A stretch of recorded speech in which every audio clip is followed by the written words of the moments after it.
இன்றைக்கி நான் ரசம் செய்ய போகிறேன். அதுக்கு தேவையான பொருள் என்னன்னு பாருங்கள். நான் ஓமம் ரசம் செய்கிறேன், ஓமம் வைக்கிறேன். ஓமம் வந்து ஒரு ஸ்பூன், எல்லாம் அந்த ஸ்பூன்லேயே எடுத்துருக்கேன். ஒரு ஸ்பூனு ஓமம், ஒரு ஸ்பூனு சீரகம், ஒரு ஸ்பூனு மல்லி, ஒரு ஸ்பூனு பெரிய சீரகம், ஒரு ஸ்பூனு மிளகு, ஒரு ஸ்பூனு. எல்லாத்தையும் ஒன்றும் பாதியமாக ரொம்ப நைஸாக இடிச்சிடாதீங்க, சுமாராக இடிங்க. இடிச்சிட்டு வெங்காயம், ஒரு பெரிய வெங்காயம், ஒரு வெங்காயம், ஒரு துண்டு இஞ்சி, சின்ன இஞ்சி தான் வச்சுருக்கேன், ஒரு பச்சை மிளகா, ஒரு தக்காளி பழம், பூண்டு நான் எடுத்திருக்கேன். இதை நல்லா இப்போ எல்லாத்தையும் உதிரியாக்கி கழுவிட்டு வச்சுருக்கேன். நம்ம இடிக்கும் போது அந்த தோலை நீக்கிடலாம். கொத்தமல்லியோட காம்பு தனியாக வெட்டி வச்சுருக்கேன். அது சூப்பு தாளிக்கும் போது அதில் போட்டுடலாம். இறக்கும் போது கொத்தமல்லி இலை. இதில் வந்து தாளிக்கிறதுக்கு வந்து கருவேப்பிலை, கடுகு, காஞ்ச மிளகாய், இந்த 3, கொஞ்சம் பெருங்காயம், இவ்வளோ தான். இது புளி வந்து தேவையானது உங்களுக்கு. நான் சின்ன எலுமிச்சை மலை அளவு தான் வச்சுருக்கேன். இதை விட உங்களுக்கு கூட வேணுமா அது அவங்கவுங்க ஆப்ஷனு. உப்பு, தண்ணி வந்து நான் ஒரு மங்கு தண்ணி வச்சுருக்கேன். பார்த்துங்க உங்களுக்கு எவ்வளோ வேணும்னு.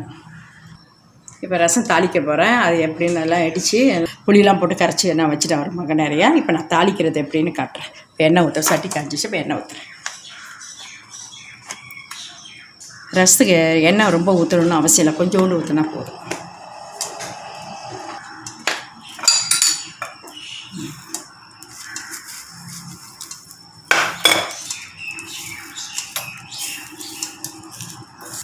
இப்போ கடுகு போடுறேன்.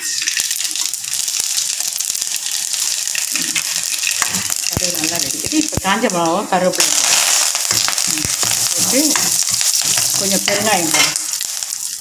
பெருங்காயம் யூஸ் பண்ணி இப்போ நம்ம கரைச்சி வச்சுருக்கோம்ல ரசத்தை, உப்புலாம் போட்டிருக்கல, புளியெல்லாம் கரைச்சிட்டு இதை ஊற்றுவோம்.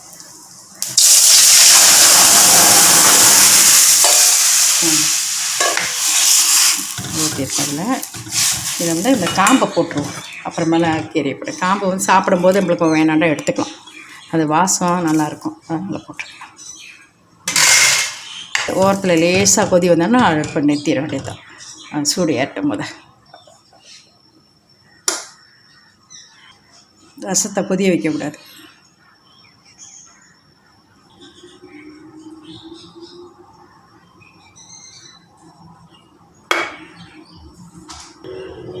ரசம் இப்போ லேசாக கொதி வருது.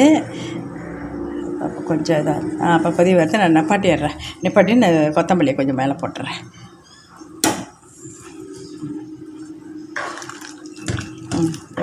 போட்டு உப்பு சரியாக இருக்கணும் பார்த்துக்கிறேன். உப்பு கொஞ்சம் பத்தில் நான் போட்டுக்கிறேன். போட்டேன். அடுப்பை நான் அணைச்சிட்டேன். எவ்வளோ தான் ரசம் வைக்கிறது. நீங்கள் இதே மாதிரி செஞ்சு சாப்பிட்டு பார்த்துட்டு சொல்லுங்கள். கரெக்டாக ரசம் எல்லாம் செய்து முடிச்சாச்சு. இதே மாதிரி செஞ்சு சாப்பிட்டு பார்த்துட்டு எனக்கு ஃபீட்பேக் கொடுங்க. பாய்.